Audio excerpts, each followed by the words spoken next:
Listen, my guy, I'm going to let you in on something most women would never tell you directly.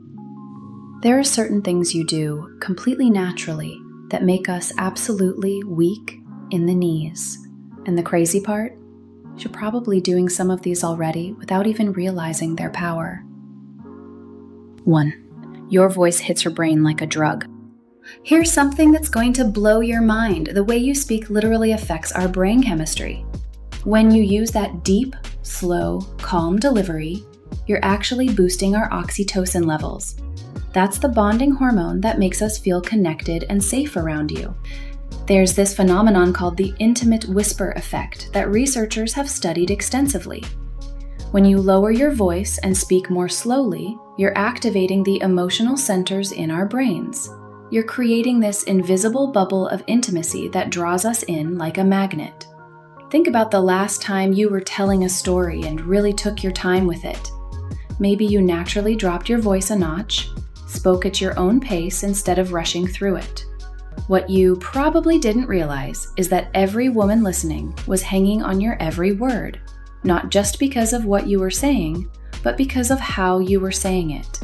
The men who master this aren't trying to be seductive. They're just comfortable enough in their own skin to speak at their natural rhythm. That confidence in your own voice, it's like a drug to us. 2. You hold eye contact, then glance away. This is probably one of the most powerful things you can do, and it's all about timing.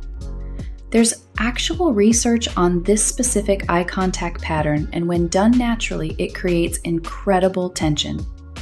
It's not about staring. That makes us uncomfortable. It's about the way you look at us, really see us, and then there's this perfect little delay before you glance away. That split second creates what scientists call approach avoidance behavior, and it hits something primal in our psychology. The guys I know who do this naturally have a certain confidence about them. They'll be talking to you, make solid eye contact, then glance away like they're processing what you said or thinking about something deeper. When they look back, there's this moment where you feel completely seen and chosen. 3. You're focused on your mission, not her. This might sound backwards, but stay with me. There's something incredibly magnetic about a man who has his own purpose, his own mission, and isn't dropping everything to focus solely on getting our attention. Research on attraction shows that what psychologists call subconscious dominance is incredibly appealing to women. This isn't about being dominant over other people, it's about being dominant over your own life and circumstances. When you're genuinely focused on your work, your goals, your passions, it shows in your entire energy. We can feel it in your presence. You're not fidgety or trying to impress us every second. You're engaged when you're with us, but there's this underlying sense that you have important things happening in your life. That focused energy is honestly intoxicating because it signals that you're a complete person with or without us. The key is that this isn't an act. You genuinely have things you're passionate about, goals you're working toward, a sense of purpose that exists independently of any woman's approval. That independence is incredibly attractive. 4. You make her chase the conversation. Here's where the psychology gets really interesting.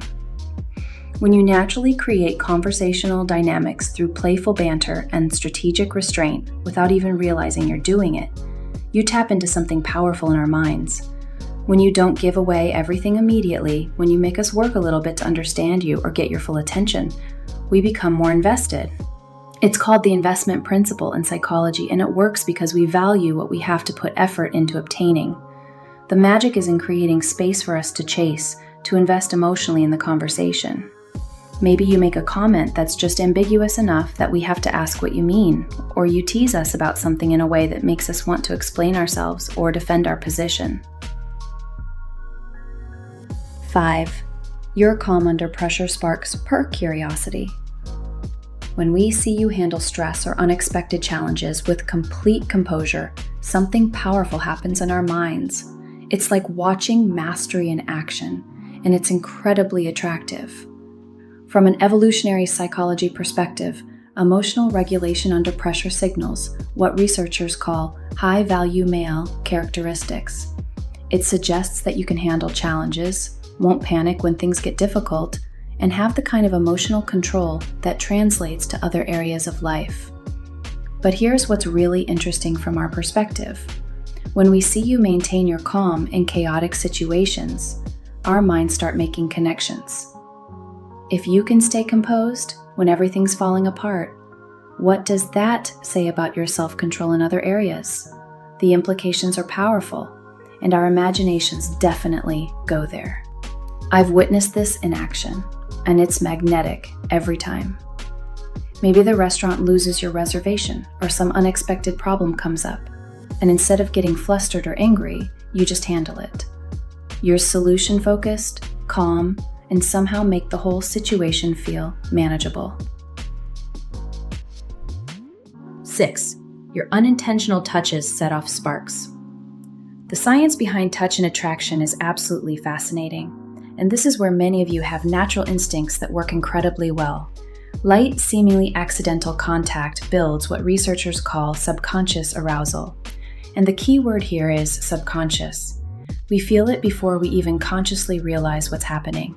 There's something called the mere touch effect that shows how even brief, casual contact can dramatically increase feelings of connection and attraction. But it has to feel natural and unforced.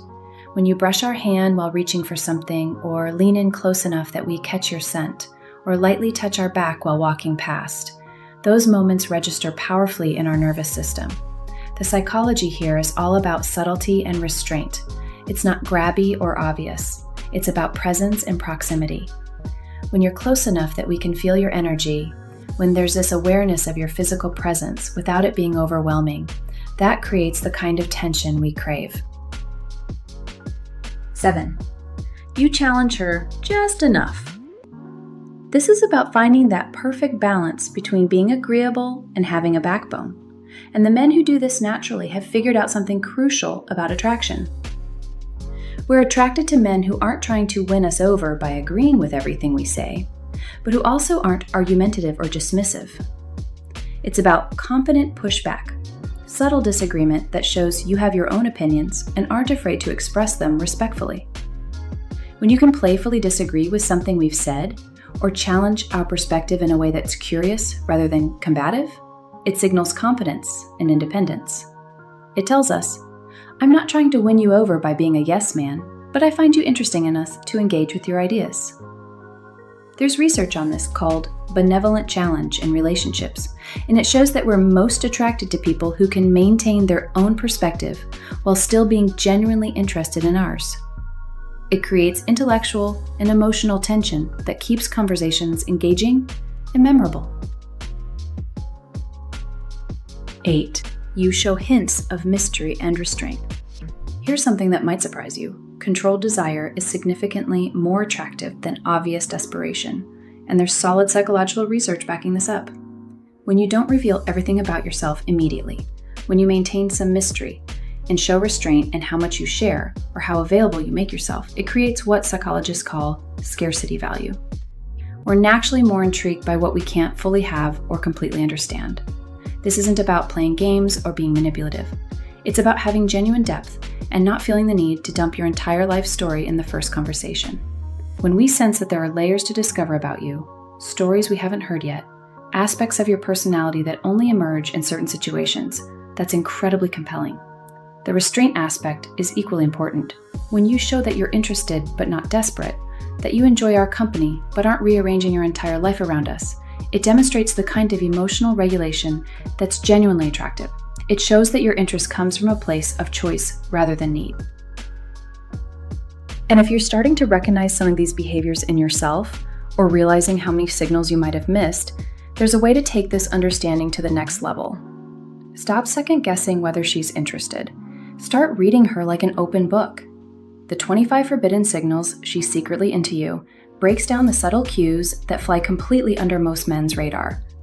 You'll discover what each signal actually means, exactly how to respond, and 3 instant moves you can make when you spot them. No more wondering, no more missed opportunities, just clear, actionable intel based on real female psychology.